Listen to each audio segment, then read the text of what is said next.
yang berjalan dan mereka sangat ingin berkontribusi. Fakultas Syariah dan Hukum UIN Sunan Kalijaga memfasilitasi membangun kreativitas, membangun kritik-kritik yang kemudian mereka praktikkan dalam ruang-ruang demokrasi yang diakui atau yang kasih ini, dan berterima kasih kepada semua pihak yang sudah penyusunan judicial review pada proses persidangan sampai kemudian dikabulkannya putusan. Tentu kami peduli dan ini menunjukkan bahwa generasi muda kita ke depan. Saya kira itu pengantar untuk press conference pada pagi hari ini. Terima kasih. Assalamualaikum warahmatullahi wabarakatuh. Waalaikumsalam. Oke, siap. Persiapan. Bukan perjanjian ini ya. Perjalanan personal ke Bangka, ke Mas Indra dan Mas Panji, dan dibantu riset. Tanpa bantuan teman-teman saya kira nggak sebanyak ini ya. Dan tadi malam Ana dan Faisal ya. Dan seluruh teman-teman media saya berterima kasih sekali karena jam 4 saya.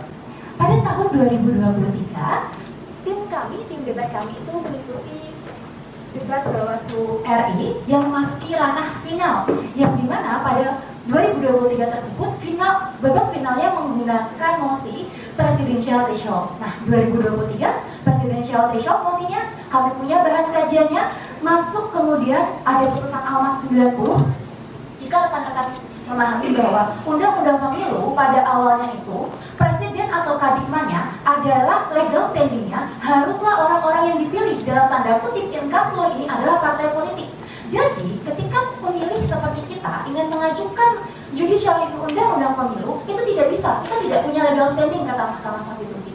Tapi kemudian muncul putusan 90, putusan Almas yang menyatakan bahwa pemilih itu juga bisa punya legal standing. Akhirnya kami mulai mendraft atau mulai menulis terkait dengan permohonan ini itu di awal Februari, di pertengahan Februari atau awal Februari jika saya tidak silap ingatan. Di sana kami mulai mendraft, kami mulai kemudian menulis gugatan permohonan-permohonannya. Banyak sekali pertanyaan dan juga banyak sekali komentar-komentar di media sosial yang menanyakan, lalu kenapa baru sekarang? Lalu kenapa tidak sebelum Pilpres?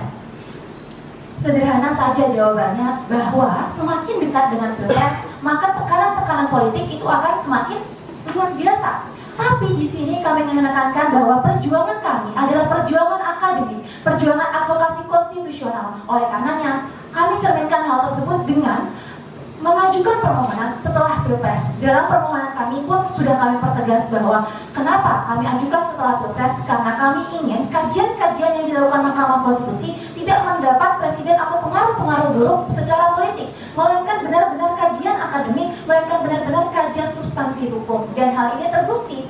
Dari Februari 2024 kami beracara di Mahkamah Konstitusi terhalang PHPU Pilpres, dan kemudian di Januari 2025 hampir 1 tahun kami beracara di Mahkamah Konstitusi. Pada akhirnya sebagaimana harapan kita semua, ada angin segar bagi demokrasi Indonesia. 32 putusan Mahkamah Konstitusi sebelumnya menyatakan tidak diterima dan ditolaknya permohonan-permohonan tersebut.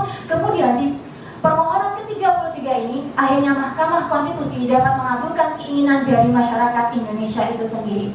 Kami sadar dan kami mengamini pula bahwa memang pasal 222 ini open legal policy serta rekan-rekan semua. Di permohonan kami juga kami nyatakan, tapi open legal policy itu sendiri memiliki beberapa batasan yang dapat dilanggar apabila melanggar rasionalitas, melanggar moralitas, dan melanggar ketidakadilan yang interlegal. Dan kami nyatakan itu dalam permohonan kami elaborasi dengan keadaan Pilpres 2024 hingga hasilnya seperti sekarang ini. Namun sekali lagi kami ingin tegaskan bahwa permohonan kami tidak mendapat intervensi dari organisasi, institusi maupun partai politik manapun. Apa yang kami lakukan sekarang, permohonan yang kami lakukan sekarang merupakan murni perjuangan akademik dan juga perjuangan advokasi konstitusional. Saya mewakili pimpinan Fakultas Syariah dan Hukum memberikan apresiasi yang setinggi-tingginya dan hormat sehormat-hormatnya dan bangga sebangga-bangganya terhadap perjuangan teman-teman yang sudah mengajukan judicial review dengan materi uji terkait pasal 222 Undang-Undang Pemilu terkait dengan presidensial threshold. Apa yang dilakukan teman-teman ini merupakan wujud bahwa mahasiswa kami memiliki kompetensi ya, yang mampu menemukan adanya gap antara teori yang mereka peroleh di perkuliahan dengan realitas yang mereka lihat di masyarakat, sehingga dalam pelaksanaan demokrasi di Indonesia mereka menemukan gap itu dan mereka menempuh jalan yang sangat konstitusional, yakni melakukan atau mengajukan judicial review. Hal ini merupakan manifestasi dari kepedulian para mahasiswa ya, terkait dengan sistem demokrasi yang berjalan, dan mereka sangat ingin berkontribusi dalam pengembangan dan kemajuan demokrasi Indonesia. Maka hal ini perlu kita dukung, dan Fakultas Syariah dan Hukum UIN Sunan Kalijaga memfasilitasi mereka, memberikan ruang kreativitas bagi mahasiswa, dan mereka ini tergabung dalam komunitas pemerhati konstitusi atau yang lebih dikenal dengan KPK.